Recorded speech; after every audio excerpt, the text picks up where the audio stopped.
4 years ago. My husband and I took an anniversary trip to the Upper Peninsula in Michigan. It was early-ish pandemic days and the opportunity to be free of the tornado of constant home, work, parenting. A toddler was as great as the lakes we'd hoped to explore. We split the trip into 2 parts. 1 part outdoorsy, 1 part relaxation. We started out kayak camping on Lake Superior, just off Pictured Rocks National Lake Shore.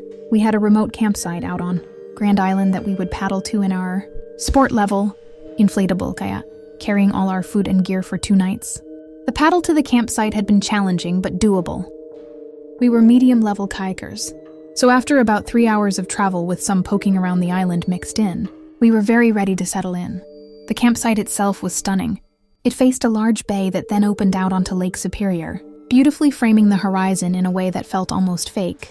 Off in the distance, you could barely make out the edge of Pictured Rocks. The wolves howled and laughed. Throughout the night, as we sat around the fire, the woods around us lit only by glow lichen. After a beautiful first night, we woke up with the shining sun to enjoy the view, shake off the boxed wine hangover, and drink coffee before heading out to adventure. We made a loose plan to kayak towards Pictured Rocks, which involved a short open water crossing that was potentially treacherous, but worth it to get to where we wanted to go. To our surprise, we nailed the open water crossing in a little over an hour. It was challenging, but the famous Lake Superior waves proved manageable, and our arms withstood the power of the current. We spent the rest of the day poking along the coastline, taking in the breathtaking rock formations and arches, soaking up the sunshine, and stopping at various beaches for exploration and snacks. At around 3 p.m., we decided to head back to the campsite to get settled in for the evening. As we stood on the beach plotting our way back, we noticed that the rental kayak bros were busy hauling all the kayaks up to a shelter. We figured since it was late September, they were likely closing early due to a light end-of-season day. The tourists had also slowly trickled away and we were left mostly alone. There were 2 options for heading back. The first was to go back the way we came along the coastline and then repeating the same open water crossing we had done that morning. This would also take us against the current, meaning we'd be working a lot harder and adding time, when we didn't necessarily have the daylight to spare. The second option was to take a straight line, through a much larger, open water crossing back to the island, which we could see plain as day ahead of us. It would be a much shorter and direct route. In our eagerness to get back to camp and still, feeling ourselves over how well we'd been doing, we chose option 2. We started out and were feeling strong as we paddled along. The waves were picking up a bit, but that was to be expected once we got to the open water. We took a quick break and finished up the last of our snacks, confident that we would be back to camp in an hour or 2 to refuel our bodies. We'd been at it for probably an hour and the weather was turning. The sun disappeared, and the clouds began to spit rain, or was that mist from the waves that were gradually splashing higher and higher? Around us, the wind had picked up to a steady clip right into our faces. The water was cold.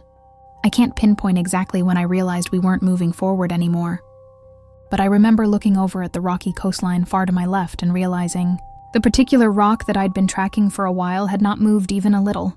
It was still in the same spot it had been the last time I looked at it, and the time before. We were silent, neither of our stubborn asses ready to admit that we may have gotten in way over our heads. We plowed on. Another hour passed. Or was it 2? The minutes really did turn into hours. As we kept paddling and paddling forward and getting seemingly nowhere, I was positioned in the front of the kayak, trying to keep us moving as much as I could. But the wind had other ideas. I scanned every direction and there was nowhere to go that would allow for a safe landing. There was a rock wall on one side and thick brush on the other, both options very far in the distance. There was not another boat in sight. My husband pulled out his phone but had absolutely no signal.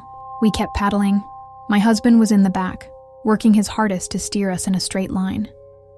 At one point he shouted to me, over the din of wind and spray, "Give me your water bottle." I obliged without question and turned, enough to see him open it up and dump its contents into the lake. "What the fuck are you doing?" I screamed, my survivalist instinct to ration our water having kicked in somewhere along the line. I then saw why he needed it. He was sitting in about 6 inches of water, 60-degree late-season Lake Superior water, and he'd been in it for what was likely about 2 hours, or was it? Since he was heavier than me, it had all pooled around his end and I hadn't noticed it.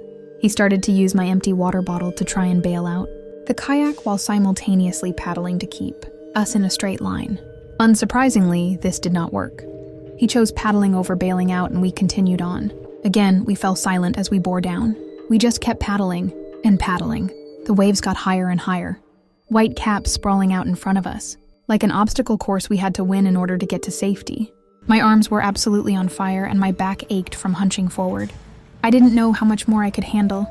Resting wasn't an option. Rest meant the wind pushed us back, undoing any forward progress we had worked so hard for. I thought about our son. I thought about our house. I thought about my parents. I thought about my job. It was getting darker by the minute, and the waves kept coming. We were amateurs to rough water, so every wave proved a teachable moment. I was now sitting in about 6 inches of water, which meant my husband was getting close to waist deep. My watch had died somewhere around hour 3, but I didn't dare ask for the time. Through either telepathy or just practice after 10+ years of communicating with each other, we each silently decided our only option was forward. We just had to get into the bay that led to our campsite. The water and wind would be calmer there, so we kept going. We occasionally shouted words of encouragement to the other over the howl of the wind, but we were mostly quiet. I thought about how deep the water was. I thought about how stupid we were. I thought about the cozy Airbnb we had booked for the next leg of the trip. I thought about the kayak, rental bros packing it in early since it was obvious to them the weather was going to turn. And then I looked up, and the island was upon us. I wasn't sure when or how it got there. It was nighttime dark now, and I could see the silhouette of its tree line in the occasional low moonlight that poked through the clouds. We were entering the bay, and we each let out a tentative sigh of relief. When we finally pulled up onto the island, we both rolled out of the kayak and flopped onto the beach. We couldn't move. We finally figured out the time, and it was after 8 p.m. The whole thing had taken over 5 hours. We had made it, but it didn't feel like a victory. We had fucked with Mother Nature, and she had damn well almost won. It wasn't until this moment that we realized we were bordering hypothermic. Each of us were shaking uncontrollably, and making little sense as we blabbered to each other and tried to address our many needs. We stripped naked, just right there in the open. We found blankets and mustered a little fire. We ate whatever we could get our hands on and drank water, then boxed wine. And we recapped what turned out to be the dumbest decision we had made in the 11 years. We had been a duo. We spent the rest of the night figuring out how to get off the island in the morning. We both had kayak PTSD and had no desire to make the trip back any longer than it needed to be. In the end, we portaged the kayak and all our gear to a broken-down dock on the opposite side of the island to shorten the return trip. When we finally got back to the car on the mainland, I cried. For days after, whenever I sat still, I could feel the waves of Lake Superior tossing me around. And with that phantom up and down, back and forth, came that feeling of hopelessness. The feeling that I was powerless against the forces of nature. One does not mess with the big lake they call Gitchigumi. We celebrated our next anniversary at a nice hotel here at home. We have not been kayaking together since